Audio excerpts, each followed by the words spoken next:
Video like जरूर कर लीजिए और ऐसे वीडियो लगातार फ्री में पाने के लिए चैनल को तुरंत सब्सक्राइब कर लीजिए और बेल आइकन को जरूर टैप कर लीजिए ताकि आगे भी सारे वीडियो आपको मिलते रहे। यूट्यूब में फॉलो करते हैं तो प्लीज ये वाला फ्री टेलीग्राम चैनल जरूर ज्वाइन कर लीजिएगा। सारे नोटिफिकेशन सारे अपडेट यहीं पे आते हैं, ध्यान रखिए। नमस्कार दोस्तों, स्वागत है आपका यूपीपीएससी बेस्ट ऑनलाइन कोचिंग के इस यूट्यूब चैनल पर। चलिए शुरू करते हैं दोस्तों अपने क्लास को। यहाँ पर पहला प्रश्न दिया आज की क्लास का, उत्सर्जन प्रणाली के निम्नलिखित अंगों को शुरू से अंत तक व्यवस्थित करें क्योंकि वे मानव शरीर के अपशिष्ट के उत्सर्जन में भाग लेते हैं। देखिए आपको यह बताना है कि उत्सर्जन प्रणाली के जो अंग है उनको किस हिसाब से व्यवस्थित किया जाए कि वो उत्सर्जन की क्रिया को पूरा कर सके। यहां पर यह प्रश्न इंग्लिश में दिया, arrange the following part of excretory system from the beginning to end as they take part in excretion of waste from human body. देखिए मनुष्य के शरीर में जो अपशिष्ट पदार्थ हैं उनको बाहर निकालने के लिए हमारे अंग किस प्रकार से काम करते हैं। तो आपको पता होगा कि जो अपशिष्ट पदार्थ है वो रक्त में घुला होता है, रक्त से फिल्टर करने का काम उसको कौन करता है? उसको करता है किडनी। तो किडनी उसको फिल्टर करेगा। तो यहाँ पे सबसे पहले जो विकल्प की शुरुआत होगी वो 3 से होगी। तो 3 सिर्फ एक विकल्प की शुरुआत में तो सही हो जाएगा। देखिए किडनी क्या करेगी? उसको फिल्टर करेगी। जब किडनी फिल्टर करेगी तो फिर वो आएगा यूरेटर। यूरेटर का मतलब मूत्रवाहिनी में, मूत्रवाहिनी में आएगा और फिर वहां से चला जाएगा मूत्राशय में और वहां से यूरिन के माध्यम से, मतलब यूरिन के रूप में यूरेथ्रा के माध्यम से बाहर निकल जाएगा। तो 3, 4, 2, 1 इसका सही उत्तर विकल्प बी बनेगा। अगले प्रश्न पर आते हैं, प्रश्न संख्या 72। यहां पर क्या दिया, निम्नलिखित कथनों पर विचार कीजिए। Consider the following statement. कथन क्या दिया गया, सभी जीवों को उत्सर्जन तंत्र की आवश्यकता नहीं होती है। देखिए यहाँ पे बोला जा रहा है कि सभी जीवों को उत्सर्जन तंत्र नहीं चाहिए, है ना। फिर आगे बोला जा रहा है मनुष्यों में प्रमुख उत्सर्जन उत्पाद यूरिया है। ठीक, चलिए देखते हैं इसका सही उत्तर क्या बनेगा। देखिए भाई अब ये बोल रहा है कि मतलब सभी जीवों को उत्सर्जन तंत्र की आवश्यकता नहीं है। देखिए उत्सर्जी उत्पाद तो सब में बनेगा, जो शरीर में हानिकारक पदार्थ है वो सब में बनेगा और उस हानिकारक पदार्थ को शरीर से बाहर निकालने के लिए हमें कुछ तंत्रों की आवश्यकता भी होगी। तो पहला पॉइंट तो सरासर गलत हो जाएगा। दूसरा पॉइंट क्या बोल रहा है कि मनुष्य का जो प्रमुख उत्सर्जन उत्पाद है वो यूरिया है। सही बात है, मनुष्य का जो प्रमुख उत्सर्जन उत्पाद है ये यूरिया है। तो यहाँ पे इसका दूसरा विकल्प सही है, ये गलत है। तो इसका सही उत्तर बन जाएगा केवल 2 विकल्प बी। आते हैं अगले प्रश्न पर, प्रश्न संख्या 73। इसमें क्या दिया, निम्नलिखित कथनों पर विचार करें। अब यहाँ पर क्या क्या कथन दिया गया। पहला कथन ये दिया गया कि जब रक्त गुर्दे तक पहुंचता है तो उसमें उपयोगी और हानिकारक दोनों पदार्थ होते हैं।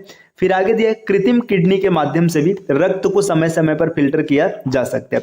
इसी चीज को इंग्लिश में देखते हैं, when the blood reaches the two kidneys it contains both useful and harmful substances. मतलब जब रक्त किडनी तक पहुंचता है तो उसमें हानिकारक और लाभदायक दोनों पदार्थ होते हैं। बात सही है क्योंकि किडनी में ही तो इसका फिल्टर होता है और जो आर्टिफिशियल किडनी है वो भी आपके ब्लड को टाइम टाइम पर फिल्टर कर सकता है। तो ये भी बिल्कुल सही। तो इसमें दोनों तथ्य सही हो जाएगा।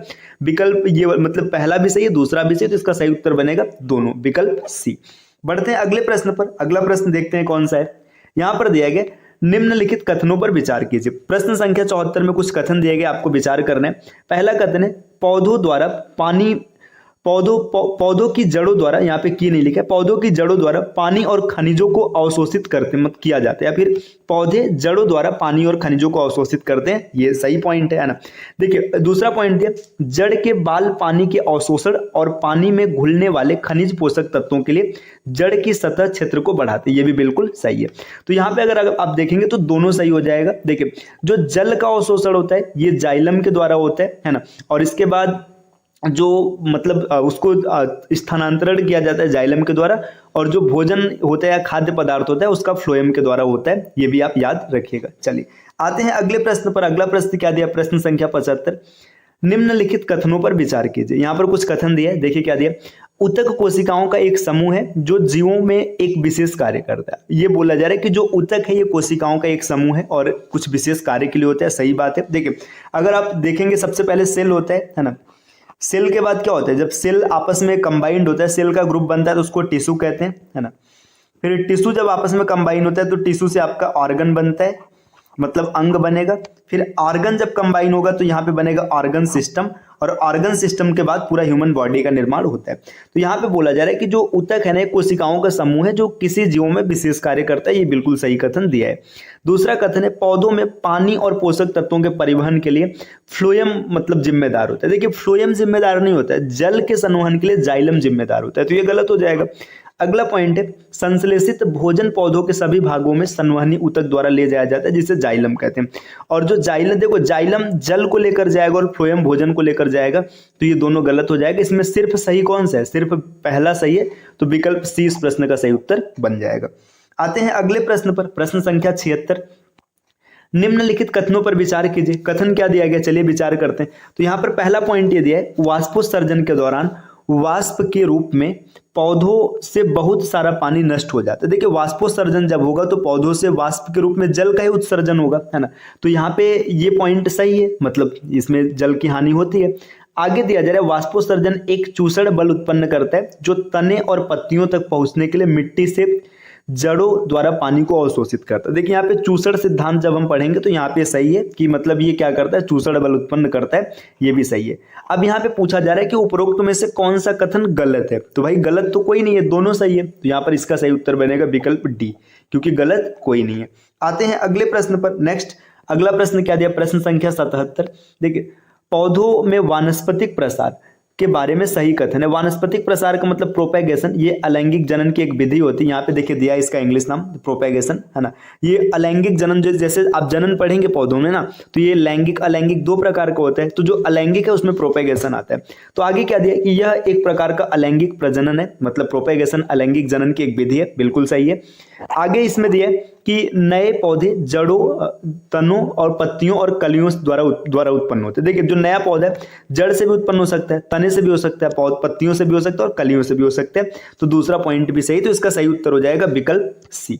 आते हैं नेक्स्ट अगले क्वेश्चन पर। अगला क्वेश्चन क्या दिया गया, प्रश्न संख्या 78। इसमें से कौन सही है। अब आपको ये बताना है कि कौन सही है। जो वानस्पतिक प्रसार है ना, प्रसार द्वारा उत्पादित पौधों को बढ़ने और फूल और फल देने में बीज से उत्पन्न पौधों की तुलना में अधिक समय लगता है। देखिए कभी भी कोई भी पौधा रहेगा जिसमें अलैंगिक जनन हुआ होगा, या फिर ऐसे समझिए जिसमें बीज मतलब जो उसका सीड होता है उसका इस्तेमाल अगर नहीं किया जाएगा, सीड वाले पौधे जो होते हैं ना उनमें फल लगने में अपेक्षाकृत ज्यादा समय लगता है किसी अन्य माध्यम से उत्पन्न पौधों की तुलना में। तो यहाँ पे बोला जा रहा है कि सीड की तुलना में ज्यादा समय लगेगा, तो ये तो गलत हो जाएगा। आगे क्या दिया जा रहा है, नए पौधे मूल पौधों की सटीक प्रतियां होती हैं क्योंकि वे एक ही माता पिता से उत्पन्न होते हैं। ये बोला जा रहा है कि जो नए पौधे मूल पौधों के एकदम समान होते हैं। तो ये बिल्कुल सही है, इसका सही उत्तर हो जाएगा विकल्प दूसरा, बी इस प्रश्न का सही उत्तर बनेगा। नेक्स्ट अगले प्रश्न पर आते हैं, प्रश्न संख्या 79। इसमें क्या दिया, निम्नलिखित में से कौन अलैंगिक प्रजनन के तरीके। अब कौन कौन ऐसा है जो अलैंगिक प्रजनन का तरीका है। तो वानस्पतिक प्रसार मतलब प्रोपेगेशन ये है ना। विखंडन भी अलैंगिक जनन होता है, विजाणु गठन भी अलैंगिक जनन होता है, इसके बाद मुकुलन भी अलैंगिक जनन होता है। जो परागण है, परागण अलैंगिक जनन की श्रेणी में नहीं आता है। तो इसमें पहला, दूसरा, तीसरा, चौथा जिस विकल्प में होगा वही इसका सही उत्तर बनेगा। तो इसका सही उत्तर विकल्प बी हो जाएगा। चलिए आते हैं नेक्स्ट अगले प्रश्न पर, प्रश्न संख्या 80। इसमें क्या दिया, निम्नलिखित का मिलान कीजिए। अब इसको मैच करना है कि कौन किससे मिलेगा। देखिए यहाँ पर यह दिया है कि पौधे दिए हैं और यहाँ पर दिया है वे तरीके जिनके द्वारा वो प्रजनन कर सकते हैं।